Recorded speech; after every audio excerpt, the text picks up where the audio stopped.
There's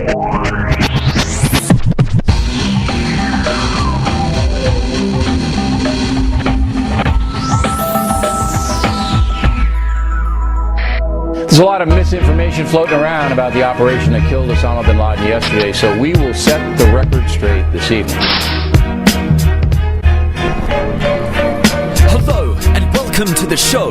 This is rap news with that juice, it's essential to know. And while journalists claim to be first with the news, we prefer to learn, discern, and turn up first with the truth. So without further ado, we're starting by charting the alleged last gasp of Osama bin Laden. We ask the tough question most pundits are dodging. What happened in Baden that morning? And joining us, regular guests on the news feed, the Pentagon's General Baxter and Terrence Moonseed. Gentlemen, welcome. We'll begin with you, General. How's the general atmosphere there at the Pentagon? Incredible. This is just an enviable victory. The USA has made an indelible entry in history. A decade since 9/11, we found bin Laden and got justice for the 3,000 Americans that died then. His crime and infamy have been erased and healed, framed and sealed thanks to the bravery of the US Navy SEALs. Way to kill. Tell us how it went down, the actual sequence. SEAL Team 6 hit the compound. It was battle stations. They found Osama armed with an Islamic ray gun, shot him in the face and... What's that? No ray gun? Oh, well. Then he used his wife as a human shield and... What? That didn't happen either?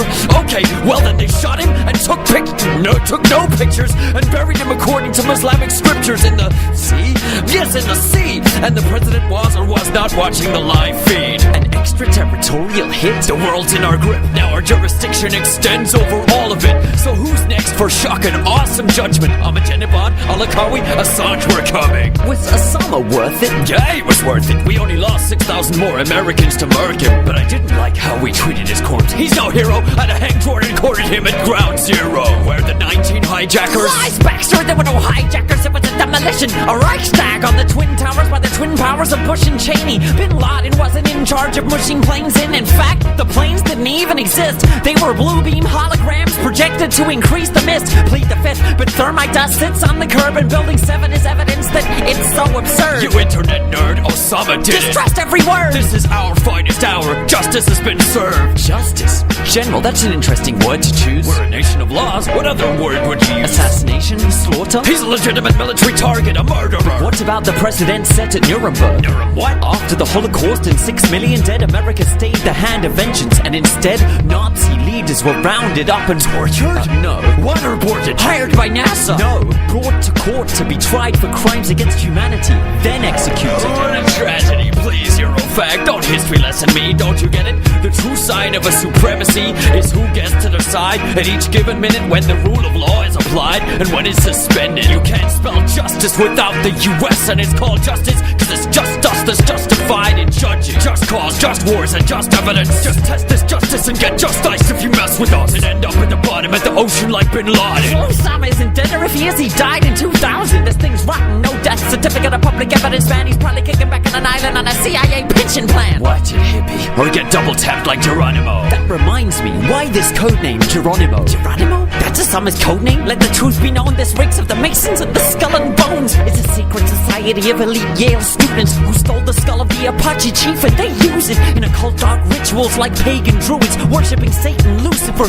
Cain, and Judas. The truth is, they're the ones who owned Osama and got the Pharaoh plasma to clone Obama. They're ruthless. They planned this end game to coincide with the May Day pagan festival of Beltane, a fertility ritual with blood sacrifice, and Adolf Hitler's suicide dates match precise. That's a device to pledge and bow to the true rulers of the earth and renew the wedding vows. That's why Obama harpooned Japan, creating waves to hit him, and Prince Reptilian was married to Satan in the form of Kate Middleton. I ain't kidding with you when I'm yelling the truth. Illuminati's on the throne. That's the real reason why they called Osama Geronimo. It's a perfectly good codename. What's wrong with you? I see many Native Americans consider it dishonorable to have their hero, ancestor, and leader associated with terrorism and Al-Qaeda. It all seems like an appalling error. It wasn't an error. This right here is the war on terror, and it's a continuation of the 19th century campaign we had plan to wage to liberate the territory of the United States from the Redskin savages, who also hid in caves and kept on attacking us because they hated our civilized ways, our Christianity, whiteness, and slaves. Was the Apache defending their lands from the invasion of whites? They started it, Bob. Get your history right. Same with Al-Qaeda. We didn't pick this fight, so you see, the Geronimo analogy is tight. Alright, thank you both for your interesting views. Little wonder there's such confusion in the news when we can scarcely agree on historical narratives.